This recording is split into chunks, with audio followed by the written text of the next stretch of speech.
সশস্ত্র বাহিনী দিবসে শিখা অনির্বাণে রাষ্ট্রপতি প্রধানমন্ত্রী শ্রদ্ধা, স্বাধীনতা সার্বভৌমত্ব রক্ষা ছাড়াও উন্নয়ন কর্মকাণ্ডে সম্পৃক্ততা বাড়ানোর আহ্বান। বেগম জিয়ার বিদেশি চিকিৎসার অনুমতি না দিলে পদত্যাগের হুমকি বিএনপি এমপিদের, সংসদ ভবনের সামনে মানববন্ধন, স্বরাষ্ট্রমন্ত্রীর কাছে জোট নেতাদের লিখিত আবেদন। চট্টগ্রামে বস্তিবাসীকে দেয়া হলো কোভিড টিকা, সন্তোষ নিম্ন আয়ের খেটে খাওয়া মানুষের, সাভারে ভ্যাকসিনের আওতায় পোশাক শ্রমিকরা।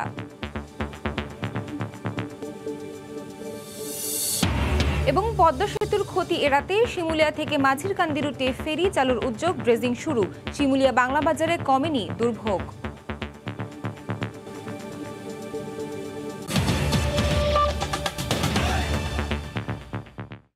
বাংলার সময়ের সঙ্গে আছি আমি নাবিলা সোহার।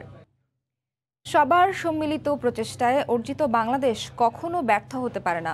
সশস্ত্র বাহিনী দিবস উপলক্ষে পদক প্রদান অনুষ্ঠানে একথা বলেন প্রধানমন্ত্রী শেখ হাসিনা।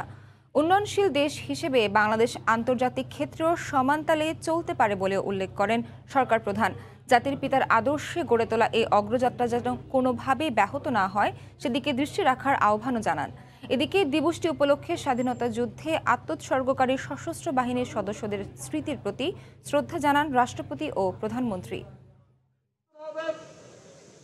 ২১শে নভেম্বর সশস্ত্র বাহিনী দিবস। ১৯৭১-এর মহান মুক্তিযুদ্ধ চলাকালে এই দিনে সেনা, নৌ ও বিমান বাহিনী সম্মিলিতভাবে পাকিস্তানি বাহিনীর বিরুদ্ধে আক্রমণের সূচনা করেন। এদিন মুক্তিযুদ্ধে সশস্ত্র বাহিনীর অবিস্মরণীয় অবদান ও বীরত্বগাথা জাতি গভীর শ্রদ্ধার সঙ্গে স্মরণ করে। দিবসটি উপলক্ষে মহান স্বাধীনতা যুদ্ধে আত্মোৎসর্গকারী সশস্ত্র বাহিনীর সদস্যদের স্মৃতির প্রতি শ্রদ্ধা জানিয়ে ঢাকা সেনানিবাসের শিখা অনির্বাণে ফুল দেন রাষ্ট্রপতি ও প্রধানমন্ত্রী। এরপর সেনা, নৌ ও বিমান বাহিনী প্রধানগণ নিজ নিজ বাহিনীর পক্ষ থেকে শিখা অনির্বাণে শ্রদ্ধা জানান। এরপর দিবসটি উপলক্ষে আয়োজন করা হয় স্বাধীনতা যুদ্ধে খেতাবপ্রাপ্ত মুক্তিযোদ্ধা ও তাদের উত্তরাধিকারীদের সম্বর্ধনা দেয়া এবং ২০২০-২১ সালের জন্য সশস্ত্র বাহিনীর সর্বোচ্চ শান্তিকালীন পদকপ্রাপ্ত সদস্যদের পদক প্রদান অনুষ্ঠান। গণভবন থেকে ভার্চুয়ালি যুক্ত হন প্রধানমন্ত্রী শেখ হাসিনা। বলেন, যে দলেরই হোক মুক্তিযোদ্ধা এবং তাদের পরিবার প্রাপ্য সম্মান পাবেন। মুক্তিযোদ্ধারা তাদেরকে বিশেষ সম্মান দেওয়া এবং তাদের জন্য বিভিন্ন সুযোগ সুবিধা সৃষ্টি করা, তাদের চিকিৎসার ব্যবস্থা করা, ছেলে মেয়েদের শিক্ষার ব্যবস্থা করা, যে যেখানেই থাকুক, যে দলেই থাকুক না কেন মুক্তিযোদ্ধা হিসেবেই তারা সম্মান পাবে। যদিও ২০০১-এ যারা ক্ষমতা এসেছিল তারা যেহেতু স্বাধীনতা বিরোধীদের নিয়েই ক্ষমতায় আসে, নাম কস্তে তাদেরকে হয়তো কিছু সম্মাননা যেগুলো আমরা দিয়েছিলাম সেগুলি পেত, কিন্তু প্রকৃতপক্ষে মুক্তিযুদ্ধে সেই চেতনাকে আবার ধ্বংস করার চেষ্টা করে। বীর মুক্তিযোদ্ধা ও সশস্ত্র বাহিনীর আত্মত্যাগ আর সবার সম্মিলিত প্রচেষ্টায় অর্জিত বাংলাদেশ কখনো ব্যর্থ হতে পারে না মন্তব্য করে সরকার প্রধান বলেন, জাতির পিতার আদর্শে চলমান অগ্রযাত্রা যেন কোনোভাবেই ব্যাহত না হয়। বাংলাদেশকে বিশ্ব মর্যাদায় আমরা আজকে নিয়ে এসেছি, এই মর্যাদা ধরে রেখে বাংলাদেশ এগিয়ে যাবে। সশস্ত্র বাহিনী দিবসে আমি এইটুকুই চাই যে আমাদের দেশের এই অগ্রযাত্রা যেন কোনো রকম ব্যাহত না হয়, বাংলাদেশ যেন সারা বিশ্বে মর্যাদা নিয়ে চলতে পারে। প্রধানমন্ত্রীর পক্ষ থেকে ৫ জন সেনা, ২ জন নৌ এবং ১ জন বিমান বাহিনীর সদস্যকে শান্তিকালীন পদক পরিয়ে দেন মুক্তিযুদ্ধ বিষয়ক মন্ত্রী আকম মোজাম্মেল হক। প্রসূন আশিস, সময় সংবাদ, ঢাকা। স্বাধীনতা সার্বভৌমত্ব রক্ষার পাশাপাশি সশস্ত্র বাহিনীকে উন্নয়ন কর্মকাণ্ডে সম্পৃক্ততার মাধ্যমে দেশের গৌরব বাড়ানোর আহ্বান জানিয়েছেন প্রধানমন্ত্রী শেখ হাসিনা। তিনি বলেন, মুক্তিযুদ্ধের চেতনায় গঠিত সশস্ত্র বাহিনী দেশের অহংকার। বিকেলে সশস্ত্র বাহিনী দিবস উপলক্ষে সংবর্ধনা অনুষ্ঠানে গণভবন থেকে ভার্চুয়ালি যুক্ত হয়ে বক্তব্য রাখেন প্রধানমন্ত্রী। তিনি বলেন, অত্যাধুনিক যুদ্ধাস্ত্র সংযোজনের মাধ্যমে সক্ষমতা বেড়েছে ৩ বাহিনীর। দীর্ঘমেয়াদী পরিকল্পনার মাধ্যমে সশস্ত্র বাহিনীর আধুনিকায়ন, সম্প্রসারণ ও উন্নয়নের কাজ করে যাচ্ছি। গত ১৩ বছরে আমরা আমাদের সশস্ত্র বাহিনীর আধুনিকায়নের ক্ষেত্রে যথেষ্ট অগ্রসর হয়েছি। আমরা সন্ত্রাসবাদ ও সহিংস উগ্রবাদের বিরুদ্ধে জিরো টলারেন্স নীতি গ্রহণ করেছি। বর্তমান বিশ্ব শান্তি প্রতিষ্ঠায় আমরা আবার সর্বোচ্চ শান্তিরক্ষী প্রদানকারী দেশ হিসেবে গৌরবের স্থানটি ধরে রাখতে সক্ষম হয়েছি। আমি বিশ্বাস করি বঙ্গবন্ধু শেখ মুজিবুর রহমানের আদর্শে এবং মুক্তিযুদ্ধের চেতনা উজ্জীবিত সশস্ত্র বাহিনী আমাদের জাতির অহংকার। দেশের সার্বভৌমত্ব রক্ষার পাশাপাশি উন্নয়নমূলক কাজে অবদান রেখে দেশের গৌরব সমুন্নত রাখতে পারেন, আমি সেটাই বিশ্বাস করি। বিএনপি চেয়ারপারসন বেগম খালেদা জিয়ার বিদেশে চিকিৎসার অনুমতি না দিলে সংসদ থেকে পদত্যাগের হুমকি দিয়েছেন দলটির এমপিরা। সকালে সংসদ ভবনের সামনে মানববন্ধনে অংশ নিয়ে তারা একথা বলেন। আরও বলেন, প্রধানমন্ত্রী নির্বাহী আদেশের মাধ্যমে বেগম জিয়ার বিদেশে চিকিৎসা সম্ভব। এদিকে বিএনপি চেয়ারপারসনকে দেশের বাইরে নিয়ে চিকিৎসা করাতে স্বরাষ্ট্রমন্ত্রীর কাছে লিখিত আবেদন করেছেন ২০ দলীয় জোট নেতারা। হাসপাতালে চিকিৎসাধীন বিএনপি চেয়ারপারসন বেগম খালেদা জিয়াকে বিদেশে পাঠিয়ে চিকিৎসার দাবিতে গত কয়েক সপ্তাহ ধরেই লাগাতার কর্মসূচি পালন করছে বিএনপি। এরই ধারাবাহিকতায় রোববার পূর্ব ঘোষণা অনুযায়ী জাতীয় সংসদ ভবনের সামনে মানববন্ধনে অংশ নেন বিএনপির সংসদ সদস্যরা। আমরা দাবি জানাচ্ছি, বিএনপি এমপিরা অভিযোগ করে বলেন, ৪০১ ধারা নয়, সরকারের রাজনৈতিক প্রতিহিংসা বেগম জিয়ার বিদেশে চিকিৎসা পাওয়ার ক্ষেত্রে প্রধান অন্তরায়। সেই সাথে এই বিষয়ে দ্রুত ইতিবাচক ব্যবস্থা নিতে প্রধানমন্ত্রী শেখ হাসিনার প্রতি আহ্বান জানান বিএনপির ৬ সংসদ সদস্য। ওনার জীবন মৃত্যুর সন্ধিক্ষণে উনি, এবং ওনার যদি কিছু হয় তার পুরো দায়ভার কিন্তু এই সরকারকে নিতে হবে। আমরা সরকারের নির্বাহী আদেশের অপেক্ষায় আছি। সরকার ইচ্ছে করলে নির্বাহী আদেশের মাধ্যমে তাকে দেশের বাইরে অন্তপক্ষে সুচিকিৎসার জন্য পাঠাইতে পারে। এদিকে ২০ দলীয় জোটভুক্ত ৫টি দলের নেতারা সচিবালয়ে স্বরাষ্ট্রমন্ত্রীর সঙ্গে দেখা করে বেগম জিয়াকে চিকিৎসার জন্য বিদেশে যাওয়ার অনুমতি চেয়ে লিখিত আবেদন করেন। অত্যন্ত আন্তরিকতার সঙ্গে আলাপ করেছেন, গ্রহণ করেছেন, বলেছেন মাননীয় প্রধানমন্ত্রীর সঙ্গে তিনি নিশ্চয়ই এটা অবহিত করবেন। পরে বিষয়টি নিয়ে গণমাধ্যমে স্বরাষ্ট্রমন্ত্রী বলেন, বেগম খালেদা জিয়া ইস্যুতে রাজনৈতিক কর্মকাণ্ডের অনুমতি থাকলেও বিএনপি কোনো ধরনের নাশকতা করলে আইন শৃঙ্খলা বাহিনী কঠোর ব্যবস্থা নেবে। এছাড়া আবেদনটি আইন অনুযায়ী বিবেচনার আশ্বাস দেন তিনি। তারা আবেদন করেছেন যে আবেদনটি মাননীয় প্রধানমন্ত্রীর কাছে পাঠিয়ে দেওয়ার জন্য। আমরা সেটা আমাদের প্রসেস করে আমরা দেখব, কিন্তু আইনের ভাষায় বলা যায় এটার কোনো স্কোপ নেই। তারা যদি ওই জায়গাটাতে একটা বিশৃঙ্খল পরিস্থিতি সৃষ্টি করেন কিংবা জানমালের বিনষ্ট করার প্রচেষ্টা নেন, তাহলে কিন্তু আমাদের আইন শৃঙ্খলা বাহিনী যথাযথ ব্যবস্থা নেবে। বেগম খালেদা জিয়াকে মুক্তি দিয়ে বিদেশে চিকিৎসার ব্যবস্থা না করলে সরকার পতনের ডাক দেওয়ার হুঁশিয়ারি দিয়েছেন বিএনপির মহাসচিব মির্জা ফখরুল ইসলাম আলমগীর। বিকেলে রাজধানীর ঢাকা রিপোর্টার্স ইউনিটিতে সেমিনারে তিনি একথা বলেন। চিকিৎসকরা বিদেশে চিকিৎসার জন্য পরামর্শ দিলেও সরকার সেই সুযোগ দিচ্ছে না বলেও অভিযোগ করেন মির্জা ফখরুল। অবিলম্বে দেশনেত্রী বেগম খালেদা জিয়াকে বিদেশে চিকিৎসার সুযোগ দেওয়া হোক, তাকে মুক্তি দেওয়া হোক, তা না হলে এই সরকারের পতনের আন্দোলন তাদেরকে অবশ্যই তাদের পতনের সামনে দাঁড়াতে হবে। ব্রিটিশ, পাকিস্তান এবং পরবর্তীকালে বাংলাদেশের ৩টি অধ্যায় পার করেছেন অত্যন্ত দাপটের সঙ্গে। যিনি খামোশ বললে সবাই খামোশ হয়ে যেত, থেমে যেত। সেই মৌলানা আব্দুল হামিদ খান ভাসানীর তার স্মৃতির এই করুণ দশা এই সরকারের আমলে। ঢাকার পর চট্টগ্রামেও বস্তিবাসীদের দেয়া হচ্ছে করোনা টিকা। ৪ দিনে ২,০০০ বস্তিবাসী আসবেন টিকার আওতায়। এদিকে সাভারের ডিইপিজেডে কোভিড টিকা পেলেন পোশাক শ্রমিকরা। উৎসাহ উদ্দীপনা নিয়ে সুশৃঙ্খলভাবে লাইনে দাঁড়িয়ে কোভিড টিকা নিচ্ছেন ছিন্নমূল মানুষ। রোববার দুপুর ২টা থেকে চট্টগ্রাম নগরীর ঝাউতলা বস্তিতে শুরু হয় বস্তিবাসীদের করোনা টিকা কার্যক্রম। জাতীয় পরিচয়পত্র না থাকা কিংবা অনলাইন নিবন্ধন ঝামেলায় যারা টিকা বঞ্চিত ছিলেন, দেরিতে হলেও তারা ভ্যাকসিন পেয়ে কৃতজ্ঞতা প্রকাশ করেন সরকারের প্রতি। আমাদের থেকে তেমন সুন্দর হয়েছে, আমাদের এখানে অনেকজনের টিকা দেয়, আজকে এই জিনিসটা খুব সুন্দর লাগছে। এখন যেহেতু আমাদের এলাকায় আসছে, সুবিধা পাইছি, ওই বিধে আমরা সুযোগ হাতছাড়া করতে চাই না। টিকা দিতে এলাম, প্রথম টিকা দিলাম, আমার কাছে খুব ভালো লাগছে আসছে। আমরা তো বাসায় কাজ করি, অন টাইম মতো যাইতেও পারি না, দিতেও পারি না। ছিন্নমূল সমিতির আওতায় তালিকা করে বস্তিবাসীদের এই টিকা দেওয়া হচ্ছে বলে জানায় স্বাস্থ্য বিভাগ। চট্টগ্রাম সিটি কর্পোরেশনের আওতাধীন বিভিন্ন বস্তি এলাকায় আমাদের একই রকম কার্যক্রম পরিচালনার পরিকল্পনা রয়েছে। বিশেষ করে তৃতীয় লিঙ্গের ব্যক্তিদের জন্য আমরা একটি বিশেষ আয়োজন করছি। সাভারের ইপিজেড এলাকায় করোনা টিকার আওতায় এলেন শ্রমিকরা। কর্মসূচির প্রথম দিনে ইপিজেড হাসপাতালের ৭৫০ জনকে দেওয়া হয় টিকা।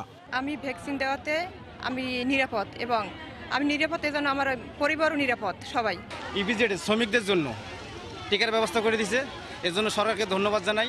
এই বুথ থেকে প্রথমে আমরা আমাদের ইপিজেডের শতভাগ শ্রমিক, কর্মকর্তা, কর্মচারী যারা এখানে আছেন তাদেরকে আমরা আগে ভ্যাকসিনেটেড করব। ইপিজেডের 2টি জোনের 85,000 শ্রমিকের মধ্যে 75,000 জনকে টিকার আওতায় আনা হবে বলে জানায় স্বাস্থ্য বিভাগ। আমরা প্রত্যেকদিন 2,000 লোককে আমরা ভ্যাকসিন দেবো, যাতে আমাদের ফ্যাক্টরি ওয়ার্কারদের ওয়ার্কিং আওয়ার নষ্ট না হয়, বাইরে যেতে না হয়, এখান থেকে ভ্যাকসিন নিতে পারে। এদিকে মৌলভীবাজারে চলছে এইচএসসি পরীক্ষার্থীদের করোনা টিকা প্রদান কার্যক্রম। টিকার আওতায় আনা হচ্ছে জেলার 13,700 শিক্ষার্থীকে। আহসানুল করিম, সময় সংবাদ। শিমুলিয়া বাংলাবাজার নৌপথে গত 8 নভেম্বর সীমিত ফেরি চালু হলেও দুর্ভোগ কমেনি। তাই বিকল্প হিসেবে পদ্মা সেতু এড়িয়ে শিমুলিয়া থেকে মাঝিরকান্দি রুটে ফেরি চালুর উদ্যোগ নেওয়া হয়েছে। সেই লক্ষ্যে লৌহজং টার্নিংয়ে শুরু হয়েছে ড্রেজিং। বিস্তারিত নাসিরুদ্দিন উজ্জ্বলের রিপোর্টে ছবি তুলেছেন আবু সাইদ। শিমুলিয়া বাংলাবাজার নৌপথে গত 2 সপ্তাহ ধরে সীমিত ফেরি চালু হলেও স্বাভাবিক হয়নি। 4টি ফেরিতে যানবাহন পারাপার করা হচ্ছে শুধু দিনের বেলায়। তাই বিকল্প হিসাবে পদ্মা সেতু এড়িয়ে শিমুলিয়া থেকে মাঝিরকান্দি রুটে ফেরি চালুর আবার উদ্যোগ নেওয়া হয়েছে। সেই লক্ষ্যে লৌহজং টার্নিংয়ে রোববার ড্রেজিং প্রক্রিয়া শুরু হয়েছে। ফেরি চলাচল দীর্ঘদিনেও পুরোদমে চালু না হয় জনদুর্ভোগের পাশাপাশি এখানকার অর্থনীতির উপর প্রভাব পড়েছে। ফেরি আরো বাড়ানো উচিত বা টাইমটা আরো বাড়ানো উচিত। বিপদে তো কোনো শেষ নাই, ফেরি আটকা পড়ে গেলে অথবা অনেক রাত্রে সিরিয়াল ধরা লাগে, সারা রাত অপেক্ষা করা লাগে ফেরির জন্য। সকালে উঠে তারপর আবার ফেরি, এর আগে তো আর ফেরি নেই। মাঝিরকান্দি যদি চালু হয় তাহলে আমাদের জন্য অনেক সুবিধা হয়। 2টি পয়েন্টে ড্রেজিং সম্পন্ন করে আগামী 1 সপ্তাহের মধ্যে মাঝিরকান্দি রুটে ফেরি চলাচল উপযোগী হবে বলে জানিয়েছেন সংশ্লিষ্টরা। মাঝিরকান্দি আর লৌহজং টার্নিং এ 2টি মিলিয়ে লাখখানেক মাটি কাটলে ফেরি সার্ভিস চালু হয়ে যায়। আমরা এখন 5টা ড্রেজার লাগাইছি, তো এই সপ্তাহখানেকের ভিতরে হয়ে যাবে। শিমুলিয়া থেকে মাঝিরকান্দির দূরত্ব 8 কিলোমিটার আর শিমুলিয়া থেকে বাংলাবাজারের দূরত্ব 11 কিলোমিটার। লৌহজং টার্নিংয়ে পদ্মার নাব্য ফেরাতে 50,000 ঘনমিটার বালু অপসারণে এই ড্রেজার বসানো হয়েছে। শরীয়তপুরের জাজিরা থেকে নাসিরুদ্দিন উজ্জ্বল, সময় সংবাদ। ধরে নিয়ে যাওয়ার 13 ঘন্টা পর বাংলাদেশি 22 জেলেকে ছেড়ে দিয়েছে মিয়ানমার নৌবাহিনী। বঙ্গোপসাগরের সেন্ট মার্টিনে শনিবার মাছ শিকারের সময় তাদের ধরে নিয়ে যায়। গতরাতে ছেড়ে দেওয়ার পর জেলেরা ফিরেছেন স্বজনদের কাছে। উপজেলা প্রশাসন ও স্থানীয় জনপ্রতিনিধি জানান, 4টি ট্রলারের 22 জন মাঝি মাল্লাকে সাগরে মাছ শিকারের সময় শনিবার সকালে ধরে নিয়ে যায় মিয়ানমার নৌবাহিনীর সদস্যরা। সমুদ্র সীমা লঙ্ঘনের অভিযোগ আনা হয় তাদের বিরুদ্ধে, তবে কাউকেই মারধর করা হয়নি বলে দাবি মিয়ানমার নৌবাহিনীর। পরে স্থানীয় প্রশাসনের সহায়তায় জেলেদের ফিরিয়ে আনা হয়। চাঁদপুরে সরকারি হাসপাতালে চালু হলো ক্যাঙ্গারু মাদার কেয়ার ইউনিট ও নিউন্যাটাল জোন। গ্রামীণ জনপদে অপুষ্টি, অপরিণত বয়সে বা কম ওজনে জন্ম নেওয়া নবজাতকদের জন্য সরকারি স্বাস্থ্যসেবা চালু হওয়ার দারুণ খুশি সেবা প্রত্যাশীরা। ফারুক আহমেদের তথ্য ও নাইমুল ইসলাম নীরবের ছবিতে রিপোর্ট। জেলার দুর্গম চর রাজরাজেশ্বরীর শিউলি বেগম কয়েকদিন আগে ফুটফুটে শিশু সন্তানের মা হন তিনি, কিন্তু অপরিণত বয়সে জন্ম নেওয়ায় জীবন মৃত্যুর সন্ধিক্ষণে সদ্য ভূমিষ্ঠ হওয়া নবজাতকটি। মা ও শিশু সন্তান দুজনেই এখন চিকিৎসাধীন চাঁদপুর 250 শয্যা বিশিষ্ট জেনারেল হাসপাতালে চালু হওয়া ক্যাঙ্গারু মাদার কেয়ার ইউনিটে, যেখানে রয়েছে উন্নত প্রযুক্তির সেবা। মায়ের বুকের সঙ্গে বুক মিলিয়ে নবজাতকদের শরীরে উত্তাপ সৃষ্টি করা হয় এখানে। এতে অসুস্থ নবজাতক দ্রুত স্বাভাবিক হতে শুরু করে। আমরা এই প্রথম বাচ্চাটা হয়েছে, ওজন কম, এই কারণে শুধু শিউলি বেগমই নন, এমন সেবা নিতে ছুটে আসছেন আরো কয়েকজন প্রসূতি মা। এই হাসপাতালে ক্যাঙ্গারু মাদার কেয়ার ইউনিটের পাশাপাশি চালু হয়েছে নিউন্যাটাল জোনও, যেখানে অপরিণত বয়সে জন্ম হওয়া নবজাতকের জীবন রক্ষায় সর্বোচ্চ চিকিৎসা সেবা নিশ্চিত করা হয়। 4 দিন আছি, আমার বাচ্চাটা অনেক অপুষ্ট ছিল, এখন অনেক সুস্থ হয়েছে। আগের তো অনেক ভালো আছে, অনেক উন্নত হয়েছে, অনেক সেবা করে, যত্ন করে। প্রিমেচিউর বার্থ যেগুলো হয় ওগুলো অনেক উপকৃত হবে এবং আমাদের এই ইউনিট আমাদের নিউনেটাল মৃত্যুর হার কমাতে সাহায্য করবে। সাধারণত এই ধরনের নবজাতককে আর কি যে ঢাকায় মানে যে নিউনেটাল আইসিইউ সেখানে রেখে চিকিৎসা দেওয়া যায় অত্যন্ত ব্যয়বহুল। এই স্ক্যানটা চালু হওয়ার পরে আমাদেরকে নবজাতকদেরকে আর কি যে চাঁদপুরে ঢাকায় রেফার করতে হবে না। নবজাতকদের জন্য বিশেষায়িত এমন কার্যক্রম আনুষ্ঠানিকভাবে উদ্বোধন করেন শিক্ষামন্ত্রী ডাক্তার দীপু মনি। আস্তে আস্তে আমাদের সব সেবার মান বাড়ছে। মাননীয় প্রধানমন্ত্রী বঙ্গবন্ধু কন্যা আমাদের যে স্বাস্থ্য সেবা সহ সকল ক্ষেত্রে দেশকে যেভাবে এগিয়ে নিয়ে যাচ্ছেন, এটি সেই প্রচেষ্টারই একটা অংশ। চাঁদপুরের সরকারি হাসপাতালে প্রসূতি মায়েদের সঙ্গে আসা বাড়ন্ত শিশুদের জন্য রাখা হয়েছে প্লে জোন, যেখানে নানা ধরনের খেলাধুলায় মেতে উঠতে পারবে ছোট্ট সোনামণিরা। সময় সংবাদ, চাঁদপুর। বছরের পর বছর শিল্প কারখানার রাসায়নিক বর্জ্যে দূষিত হচ্ছে ময়মনসিংহের ভালুকা ও ত্রিশাল উপজেলার বিভিন্ন নদী খালের পানি। এতে নষ্ট হচ্ছে ক্ষেতের ফসল, মারা যাচ্ছে নদীর মাছ। পরিবেশ অধিদপ্তর কার্যকর পদক্ষেপ না নেয়ায় কলকারখানাগুলো লাগামহীনভাবে দূষণ করছে বলে অভিযোগ পরিবেশবাদী সংগঠন ও জনপ্রতিনিধির। হোসেন আলীর তোলা ছবিতে সাদিকুর রহমানের রিপোর্ট। ময়মনসিংহ গাজীপুরের উপর দিয়ে বয়ে চলা এক সময়ের স্বচ্ছ টলমলে ক্ষীর নদী কালের বিবর্তনে অপরিকল্পিত শিল্পায়নের ফলে এক সময়ের ভালুকার আশীর্বাদ এই নদী পরিণত হয়েছে বিষাদের রূপে। কয়েকশো কারখানার অপরিশোধিত তরল বর্জ্য নদীর পানিকে করেছে বিষাক্ত। এই এলাকায় যখন এই ইন্ডাস্ট্রিজগুলি শুরু হইলো তখন এই পানি নোংরা হইতে শুরু করলো। আর মাছ তো দূরে কথা, একটা পোকাও থাকতে পারে না। একদিন যদি হাত দিয়ে পানি দেয় 2-3 দিন গন্ধ করে পানি। মনে করেন আমাদের ফসল আদির মধ্যে দিলে নষ্ট হয়ে যায়। আগে তো গোসল করুন গেছে, এরন গেছে, মানে দুর্গন্ধ লাগে, পানি লাগে, এরন তিগুন জানা। প্রতিটি কারখানায় বর্জ্য পরিশোধনে ইটিপি স্থাপন বাধ্যতামূলক থাকলেও অনেক কারখানাই খরচ বাঁচাতে অপরিশোধিত বর্জ্য ফেলছে খাল নদীতে। এতে নষ্ট হচ্ছে ফসলি জমি, মাছ ও নদীর বৈচিত্র্য। দীর্ঘদিন ধরে বিভিন্ন কলকারখানার রাসায়নিক বর্জ্যে এভাবে নষ্ট হচ্ছে নদী ও খালের পানি। আর এতে কার্যকর কোনো ভূমিকা না থাকায় জনমনে প্রশ্ন দেখা দিয়েছে পরিবেশ অধিদপ্তরের ভূমিকা নিয়ে। যতক্ষণ পর্যন্ত দূষণকারী শিল্প প্রতিষ্ঠানগুলোর বিরুদ্ধে পরিবেশ অধিদপ্তর এবং পরিবেশ ও বন মন্ত্রণালয় তার ক্ষমতা প্রয়োগ না করবে, তার আইনি ক্ষমতা প্রয়োগ না করবে, ততক্ষণ পর্যন্ত জনস্বার্থটা রক্ষিত হবে না। টাকা দিয়ে তাকে কিনতে পারবে না, এমন একজন অফিসার দরকার। তাহলে বালুকা যে পরিবেশের বিপর্যয় করছে সেটাও উত্তরণ করা সম্ভব বলে আমি মনে করি আর কি। জনবলের ঘাটতি ও আইন সংস্কারের প্রয়োজনীয়তার দোহাই দিয়ে পরিবেশ দূষণ প্রতিরোধে অপারগতার কথা স্বীকার করলেন কর্মকর্তা। আর আইন লঙ্ঘনের ছাড় না দেওয়ার কথা জানালেন জেলা প্রশাসক। স্যাংশন ফোর্স যে সেই পোস্টেই কম আছে, এটা দ্বিগুণ করলেও মনে হবে না আর কি। এখন কাজে তো বেড়ে গেছে আসলে। আর ভেহিক্যাল সমস্যাটা আমাদের আছে, যে প্রতিষ্ঠান যারা এই কাজগুলো করছে তাদের বিরুদ্ধে আমাদের যে আইন আছে সেই আইনের মাধ্যমে ব্যবস্থা গ্রহণ করার জন্য উদ্যোগ গ্রহণ করব। পরিবেশ দূষণের অভিযোগে গত এক মাসে ময়মনসিংহ বিভাগে 5টি প্রতিষ্ঠানকে 68,11,000 টাকা জরিমানা করেছে পরিবেশ অধিদপ্তর। সাদিকুর রহমান, সময় সংবাদ, ময়মনসিংহ। ছাদের পলেস্তারা খুলে পড়ছে, সেই সঙ্গে দেখা দিয়েছে ভবনে বড় বড় ফাটল। 7 বছর আগে পরিত্যক্ত ঘোষণার পরও নওগাঁর কেন্দ্রীয় বাস টার্মিনালের ঝুঁকিপূর্ণ ভবনের নিচেই চলছে কাজ। যে কোনো সময় ভবন ধসে ঘটতে পারে বড় রকমের দুর্ঘটনা। পরিবহন সংশ্লিষ্টরা বলছেন, বিকল্প ব্যবস্থা না থাকায় বিপজ্জনীয় ঝুঁকি নিয়ে নড়বড়ে ভবনের নিচে কাজ করতে বাধ্য হচ্ছেন তারা। নওগাঁ থেকে এমআর রকির রিপোর্ট, ক্যামেরায় ছিলেন রকিবুল ইসলাম। এ যেন মৃত্যু ফাঁদ। সিমেন্টের পলেস্তারা খুলে পড়ায় ছাদ রক্ষার মূল কাঠামোর রডগুলো অনেকটাই ফাঁকা, আবার অনেক জায়গায় ভারসাম্য ধরে রাখতে না পারায় খুলে পড়েছে রড ও সিমেন্ট। পুরো ভবনের প্রায় 80% এমন ভয়াবহ চিত্র নওগাঁর কেন্দ্রীয় বাস টার্মিনালের। জেলার 11টি উপজেলার আন্তঃযোগাযোগের জন্য শহরের বালুডাঙ্গা এলাকায় 1985 সালে নির্মাণ করা হয় বাস টার্মিনাল। দ্বিতল কাঠামোতে গড়ে তোলা এই ভবনের নিচে টিকিট কাউন্টার, খাবার সহ বেশ কিছু দোকানপাট রয়েছে। 3 দশক আগে নির্মাণ করা জেলার এই বাস টার্মিনালের মূল ভবনে বড় বড় ফাটল দেখা দেওয়ায় 7 বছর আগে পরিত্যক্ত ঘোষণা করে ফায়ার সার্ভিস কর্তৃপক্ষ। পরিত্যক্ত এই ভবনে ঝুঁকি আর আতঙ্ক নিয়ে নিত্য কাজ করার কথা বলছে পরিবহন সংশ্লিষ্টরা। এখানে আমরা কাজ কাম করি, খুব সমস্যা। ভবনের এটা সম্পূর্ণ খোলা যাচ্ছে, রড বার হয়ে যাচ্ছে, যাত্রী থাকার খুবই কষ্ট। এই টার্মিনাল কখন যে ঢুকে পড়ে যাবে আমরা কেউই জানি না। বর্ষা লাগলে এখানে খুব কাদা, টার্মিনাল অচল, এখানে প্যাসেঞ্জার আসতে পারে না। বড় ধরনের দুর্ঘটনা এড়াতে ঝুঁকিপূর্ণ এই ভবন দ্রুত ভেঙে আধুনিক বাস টার্মিনাল গড়ে তোলার দাবি পরিবহন নেতাদের। আর পৌর মেয়র বলছেন, ঝুঁকিপূর্ণ ভবন সরাতে তাগিদ দেওয়া হলেও কাজ হচ্ছে না। জায়গা আরো বরাদ্দ নিতে হবে, গাড়ির সংখ্যা বাড়ছে, যাত্রীর সংখ্যা বাড়ছে। আমরা বিভিন্ন দপ্তরে বিভিন্নভাবে যোগাযোগ করি টার্মিনাল সংস্কারের জন্য।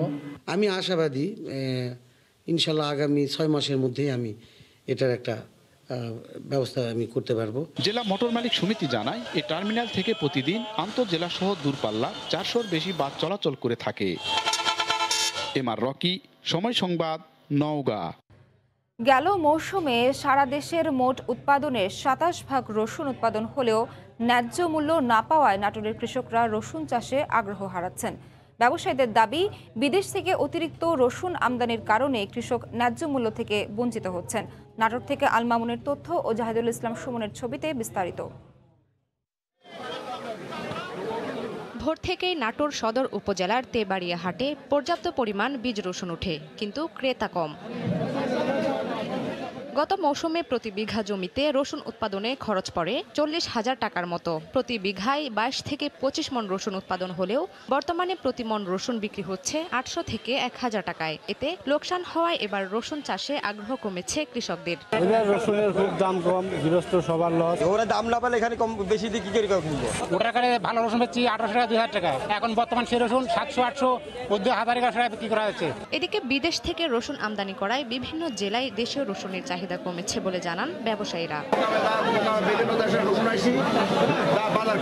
গত মৌসুমে সারা দেশে 95,790 হেক্টর জমিতে 8,18,380 মেট্রিক টন রসুন উৎপাদন হয়। এর মধ্যে নাটোরে উৎপাদন হয় 25,130 হেক্টর জমিতে 2,18,380 মেট্রিক টন, যা কিনা দেশের মোট উৎপাদনের 27%। অথচ এবার এই জেলায় মাত্র 600 হেক্টর জমিতে রসুন আবাদ হয়েছে বলে জানান স্থানীয় কৃষি বিভাগ।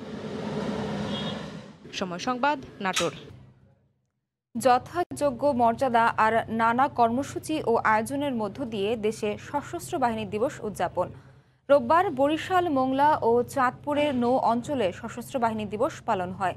দিবস উপলক্ষে নৌঘাটিতে যুদ্ধজাহাজ জনসাধারণের জন্য উন্মুক্ত রাখা হয়। জেলা রিপোর্টার ও প্রতিনিধিদের পাঠানো তথ্য, ছবিতে রিপোর্ট। সশস্ত্র বাহিনী দিবস উপলক্ষে বিশেষ সাজে সাজানো নৌঘাটি। ৭১-এর মুক্তিযুদ্ধে দখলদার পাকিস্তানি বাহিনীর বিরুদ্ধে সমন্বিত আক্রমণ শুরুর দিনটি স্মরণ করে যথাযোগ্য মর্যাদায় পালন করা হয় দিবসটি। এদিন বরিশালের কীর্তনখোলা নদীতে ভাসল নৌবাহিনীর যুদ্ধজাহাজ।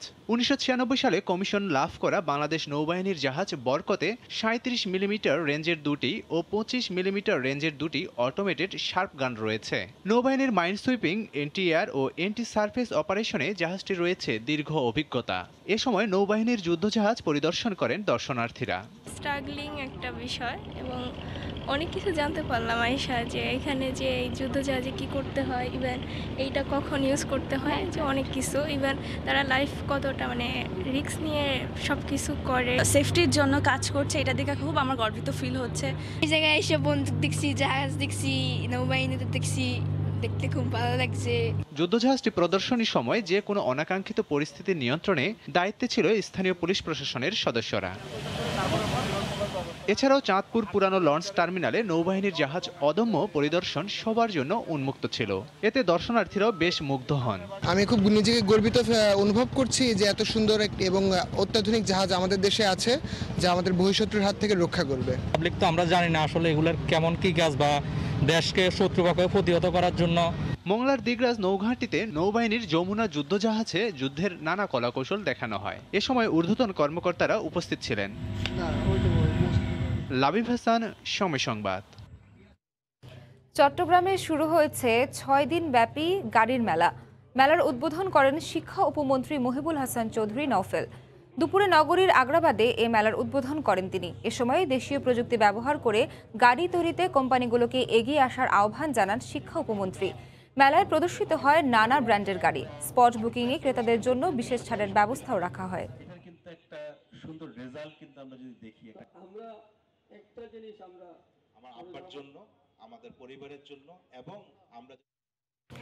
প্রতিভা আর দক্ষতার জন্য প্রথম বাংলাদেশি হিসেবে সৌদি আরবে নাগরিকত্ব পেলেন চট্টগ্রামের মুক্তার আলম শিকদার।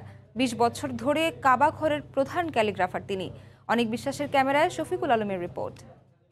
পবিত্র কাবাঘরের গিলাফ তৈরির কারখানার প্রধান ক্যালিগ্রাফার চট্টগ্রামের মুক্তার আলম শিকদার। সৌদি আরব ছাড়িয়ে আন্তর্জাতিক ফোরামে প্রদর্শিত হয়েছে তার ক্যালিগ্রাফি। পেয়েছেন আন্তর্জাতিক অসংখ্য পুরস্কার।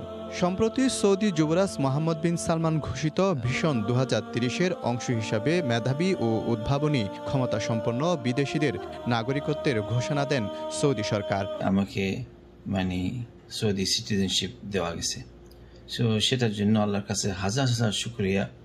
এবং এই সৌদি আরবের বাদশাহ এবং ওর ছেলে প্রিন্স মোহাম্মদ বিন সালমান, ওদেরকে আমি শুকরিয়া জানাচ্ছি। সৌদি আরব থেকে মোখতারের সাথে ভার্চুয়ালি কথা হয় নাগরিকত্বের নানা বিষয় নিয়ে। আমি ক্যালিগ্রাফি লাইনেতে অনেক কোর্স করছি। 1967 সালে বাবার চাকরির সূত্রে সৌদি আরবে পাড়ি জামান মোখতার। পরে 40 বছর ধরে কাজ করছেন ক্যালিগ্রাফি নিয়ে। আমাদের গর্বে আমাদের সম্মানটা অনেক বাড়িয়ে দিয়েছেন উনি। মসজিদুল হারাম পরিচালিত প্রতিষ্ঠানেও শেখানো হয় মোখতারের ক্যালিগ্রাফি। শফিকুল আলম, সময় সংবাদ, চট্টগ্রাম। এ ছিল বাংলার সময়, সঙ্গে থাকুন সময়।